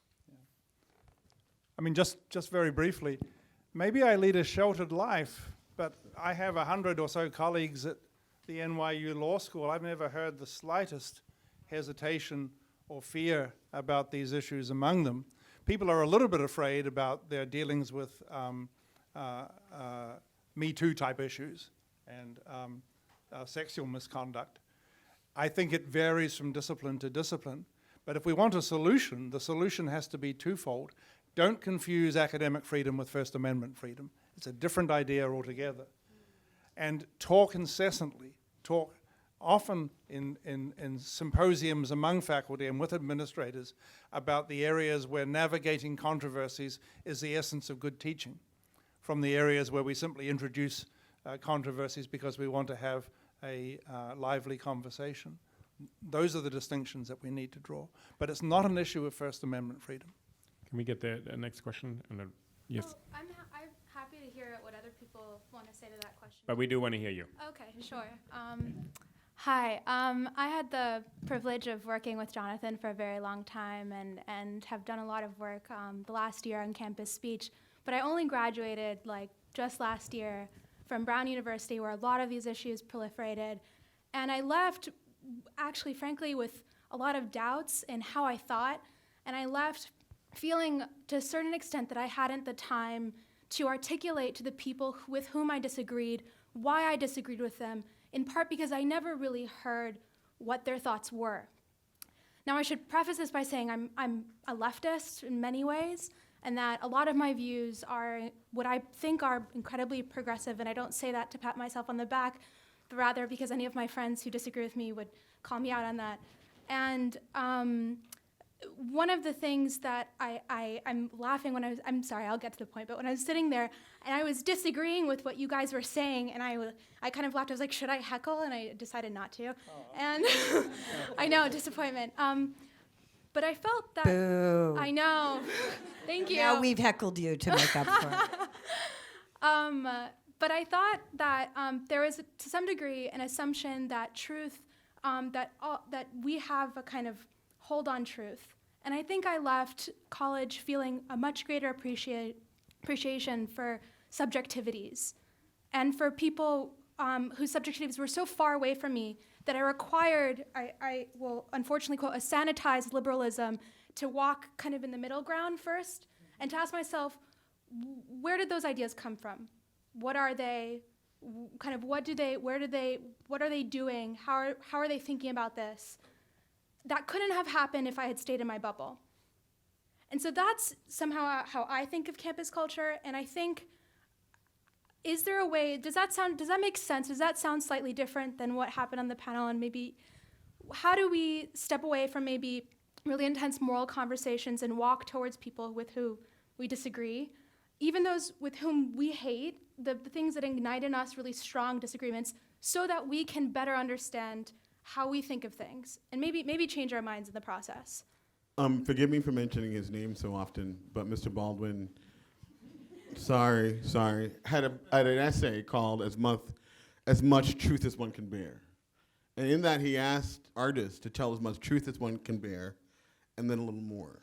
In referring to Beecher Stowe's Uncle Tom's Cabin, he talked about why are we so loath to get to something a little bit closer to the truth, right?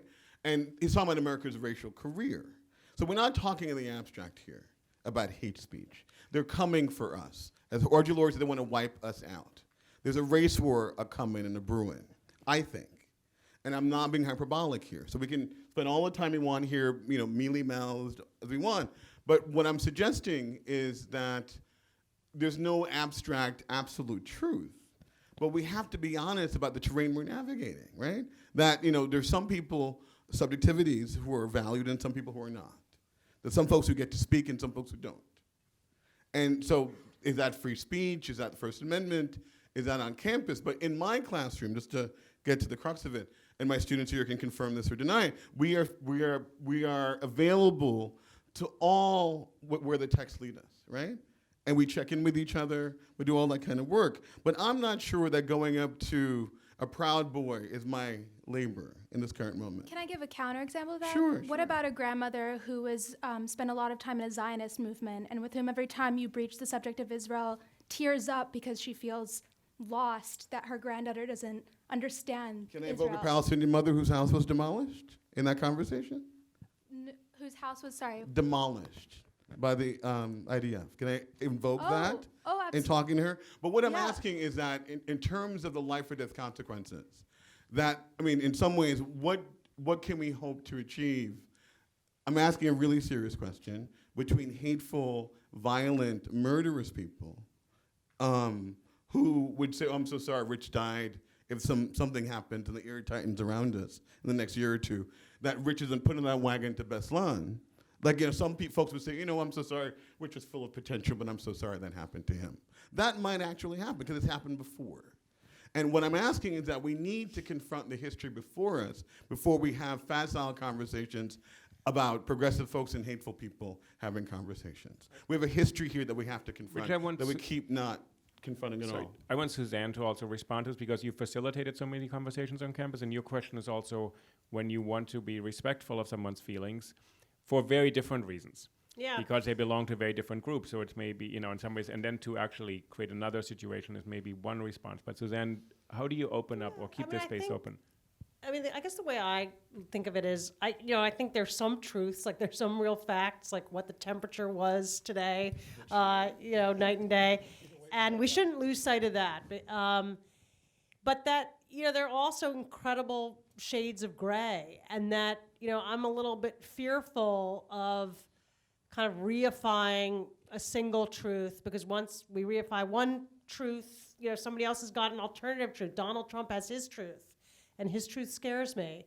And so I think we do need room for the kind of dialogue you're talking about. I think it's unfortunate to go through 4 years of university and feel like you never really had a moment to sit down with people you disagreed with and actually kind of hear them out and think through where they're coming from and what their perspective was. So I think you learn, and I think those opportunities are kind of becoming few and far between, because our environment is so polarized because of the echo chambers that we inhabit on social media. And when we have brought together those conversations, and we always kind of aspire to a measure of ideological diversity, so having students who come from the college Republicans, having conservative faculty, and Rich or other people might say that some of their ideas are out of bounds, that they're undermining, dehumanizing.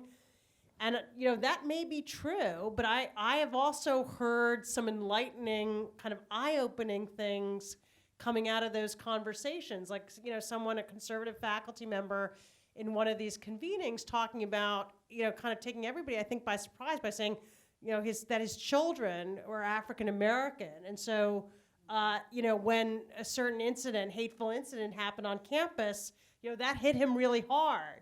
But he's conservative, and he still, holds other views that people around the table would vehemently disagree with, but they had to kind of suddenly look at him in a little bit of a different way. So I think there's a lot to that, and I hope you strive to find places where you can have those conversations. I think you'll get something out of them. Even if it just hardens your own view, your view will be battle tested. You'll understand what the counter arguments are better and be more articulate and more persuasive. I want to second everything Suzanne just said, but I also do think, I want to add that I think there is, and this is totally going to sound paternalistic, or I guess I identify as a woman, so maternalistic, but I'm right on the cusp of, an analog and a digital generation. I was born in the late 70s. And I think it is fair to say that folks who grew up with totally digital input grow up with a proliferation of platforms and speech, right? And what we lose in that is it used to be kind of, speaker's corner, or it was somebody with we call soapbox, right? When you hear the word soapbox, you think of free speech. In America, it's because it became a proxy for what you stand on in a physical space, right? And as you stand there, you have no right to be listened to, to be muted, right? You have to interact with people who are coming by and responding to you in these public places. And the internet is fundamentally different. You don't like someone's view, you just mute them. And I think sociologically, what that does is it doesn't force us individually to flex the muscles of confrontation and debate. And I think the university, and going a little bit to your question, Jonathan, as a solution, actually needs to recognize the context of the digital world and how that allows us to retreat. It flattens things out. It does the siloing that we're all in our bubble that Suzanne was referring to.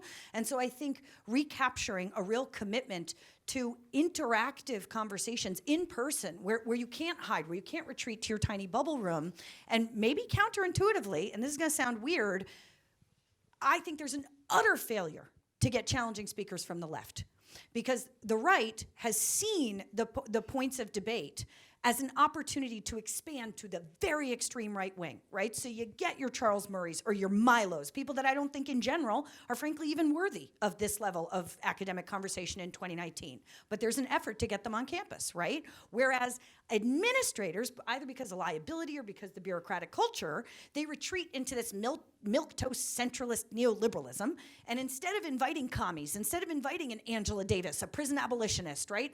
Someone who's gonna fucking challenge you like James Baldwin. Instead, we get the right wing using it as a platform for the most provocative speakers and the left retreating into this milquetoast, I can't say the N-word, and that's not a fair fight. It's not a fair fight.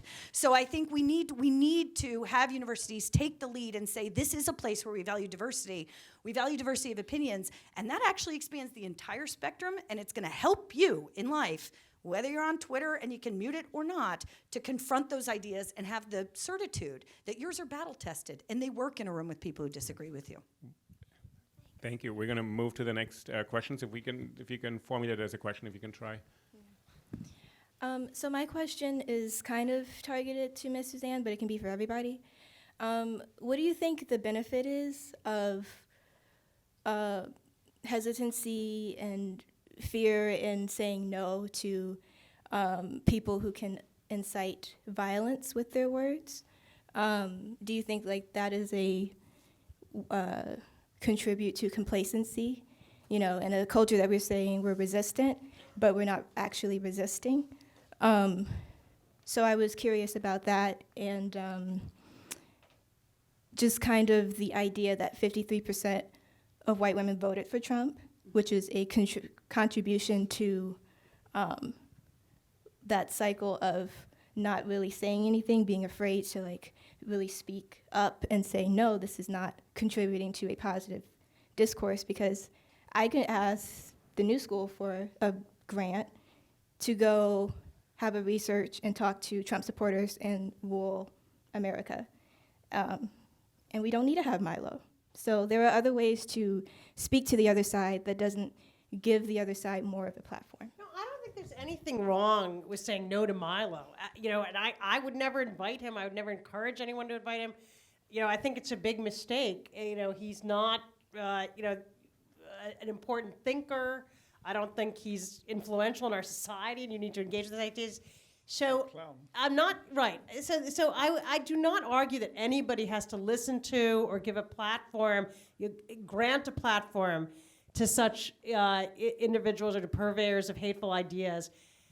What I am saying though is when you have a system that is liberal and you can invite, anybody on campus, any grouping is authorized to invite, and such an invitation is issued, I urge that that invitation be issued in a considered, conscientious way, and that people think about what are the implications if I bring this kind of voice to campus. But when it happens and that invitation has properly been made, I think the university has to be very hesitant about using its power to clamp down and say this speech will not go forward. I think there's a better way to address it, which is through counter-programming, through the university using its own voice to articulate its values, supporting students who may feel targeted, but not giving that speaker the opportunity to say that their free speech rights were violated and that they were silenced. And when it comes to those women who voted for Trump, I don't think that's unfortunately. I wish it was kind of as simple as if we sort of shut down certain speech,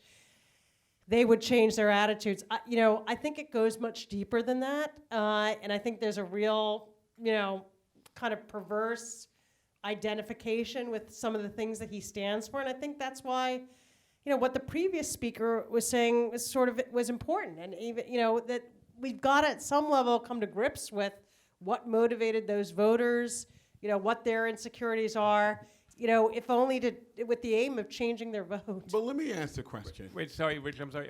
I do want to hear the two comments because we're going to, otherwise we're out of time. If that's okay, I know other people want to weigh in on this. Is that okay if we can take... Can I add a little counter thing? Very brief, and then we're going to have the two other people behind you also speak. Thanks. Okay. Go ahead. Why do you... hold on, I forgot it. Sorry.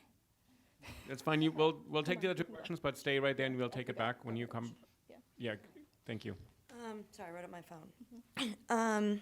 I'm curious, this is basically for anybody, but I'm also curious, Jeremy, what your book was about. Do you think it's just as important, I guess, to expose and cancel, as we were talking about, offensive, offensive is like a very light word, but you know what I mean by that. Offensive things that are said within the private sphere, like to loved ones or kind of like interpersonally, as it is to target things that are said publicly, like on Twitter, like on social media, on a platform. I'm curious if you think that there's that there's a difference in, well, of course, I guess like if you're speaking to a larger group, then you're maybe more likely to incite hate among some members of that group.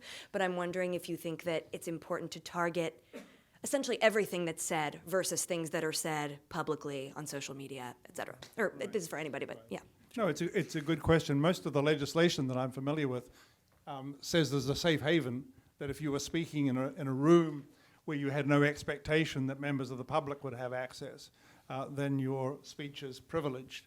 They're only interested effectively in public speech. But public covers a variety of forums, as you know. It can include workplace, it can include meetings like this, it can include universities, and it can include being on social media and so on. I think, can I just raise one other question that I think... I'd like to answer that one, too, before you change the topic, if it's okay. Go ahead. Okay. Go ahead, Lee. So I think there is a huge difference. I spoke before about, I think, like kind of the two goals of the First Amendment in the campus context, at least. One is to change hearts and minds, which I'm just convinced that hiding speech doesn't get us there. I don't believe that. But the other one, which is kind of the experience of other students who might actually experience some harm from that speech, right? Constant dehumanization. That's not as much at play when we're talking about private speech. And I think that puts the university in the role much more of kind of social controller in a way I'm deeply uncomfortable with. So I do think there's a difference to it. But I also just want to make a note, going back to Suzanne's point about the administrator who was fired. You use the word punish. And I think one thing we haven't said, and I'm so sorry it's so late and we're just saying it, is I think there needs to be proportionality and thought in punishment.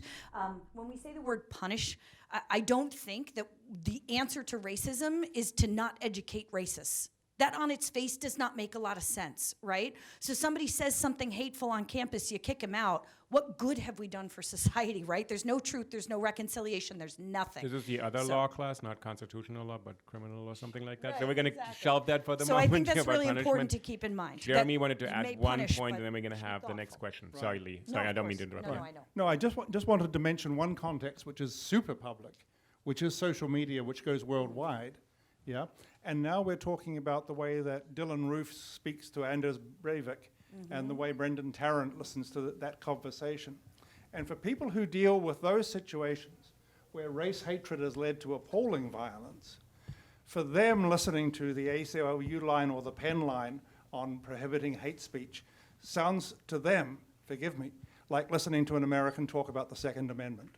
Yeah, it's obtuse. It doesn't get to grips with the real harm. It conjures up fanciful and imaginary perils to stand in the way of doing anything. For people in Christchurch or in Oslo or in Charleston who are close to those sorts of situations, who are concerned about hate speech ricocheting around the world, They're concerned about something which is a real public health issue. And just to be told, well, it's not speech that does the shooting, it's people. It's a little bit like hearing it's not guns that do the shooting, it's people. It sounds to me like Wayne LaPierre. Okay. Hi, everyone. My name is Shanice Crawford. My question is that do you guys believe that we are being do you believe that we are being silenced within our minds just off of the consequences and what we are being told is not appropriate? Because if you think about one particular person, we all have different levels to what we are responsible to. Like for me, in general, I am a student, I am a leader, and this and that and the third. So I know that I cannot post me partying on my Facebook when I know who is on my Facebook group. So my point is, it's true. I really faced that today. It was a really cute picture. Anyway. Welcome back. My point is that I am listening to all these wonderful, beautiful minds, and I am reciting our First Amendment, and you said that it only constitutes to the government and not to individuals, but then we are punished by society as individuals. And then when we try to step out of our own individuality and go off to the internet, because that's what I feel that for me, let me talk about myself. What I feel about for myself when I first started using the internet, I am 25. When I first started using the internet, it was so that I can express myself freely without being judged by my peers. But now we're being judged by everyone. So do you believe that freedom of speech is silenced because everyone is judging each other instead of just hearing what everyone's saying without seeing that I won't say don't go to Twitter, but don't necessarily express your negative feelings for a company on a public platform with the fear of possibly not getting hired at some later point of time. Right. I can respond to that. I think you're talking about sort of what self-censorship. Mm-hmm. And self-censorship, I think, is a natural human phenomenon. I mean, we all do it all day long. We don't say everything we think. And, that's a very good thing. We have to live together in society with our families, with our classmates. And so, a big part of that, I think, is kind of natural and inherent. I think you're absolutely right. I mean, we employ, a fair amount of young people, and I do look at people's social media profiles. I do, you get an impression of the person from that. It's just one of the first things you do. You Google up and you see what comes up, and an impression is formed. I think the problem is where it kind of veers into the realm of ideas, and they're kind of whole ideas and questions that you're grappling with, inside your own mind, but that you feel you can't bring up in class or across the dinner table in the cafeteria with your friends for fear that, if it offends someone, it could blow out of proportion and you could be canceled because, you asked a question about, maybe you rose to the defense of a controversial speaker that other people objected to, or you took a political position that was unpopular. So I think that has escalated. The cost of that has escalated in the social media age because those conversations often are not, they're not ephemeral. They last. People can dig up your tweets, your Facebook posts. They can capture you on a video. And I think that's where it's really dangerous. And that, I'm surprised to hear Jeremy say that you haven't heard of fellow faculty members in the classroom being cautious about how they teach certain topics because there are a number of kind of tripwires that now exist in our culture. And I think all of us are very mindful. And, we talked about one of them tonight. But there are others. And I think, that living in this age and culture has made us very cautious about having certain debates that are important debates.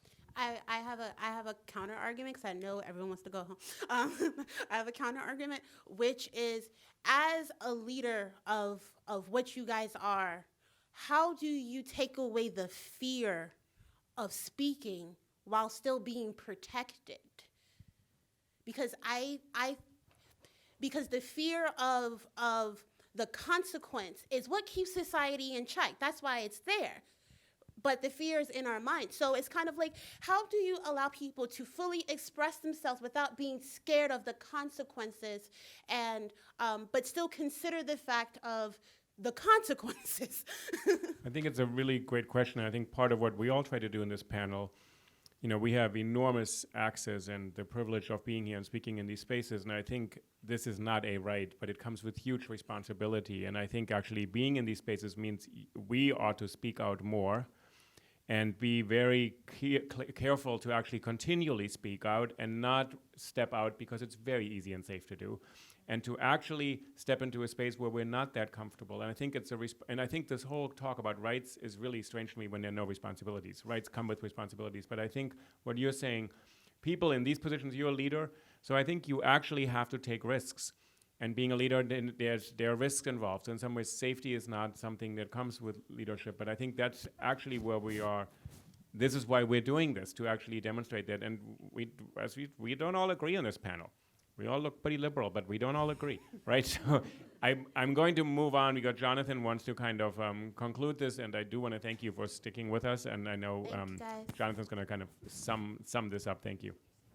Very quickly, I want to thank everyone for coming tonight, for staying to the end for such a rich and engaging conversation. I want to thank Uli for moderating, and each of our 4 speakers tonight who gave us much to think about when we are trying to get into some of these issues around campus free speech. It's immediately clear just how incredibly complicated they are, how intractable they are, but I appreciate at least the hope conveyed in the conversation that there may be ways forward. So if you'll all join me in a round of applause on behalf of the audience. Thank you very much for coming tonight. And it behooves me also to just remind you one more time to please do check out our Campus Free Speech Guide. And I want to thank very quickly the colleagues at Penn America and faculty, students, and administrators around the country who helped us put it together. So please do check it out. Thank you. Jeremy already started editing it on stage in the beginning here, so I think Jonathan and Suzanne... the Penn organization, really, if you have ideas about this, I think they're going to respond. So if you want to contact them and email them about how to do this in the best possible way. The point it will evolve. That's right. Our goal Yeah, is to it's a keep living it, make it resource. There's a living feedback guide. form on the site, and we're open to emails as well, campusfreespeech@penn.org. Thank you.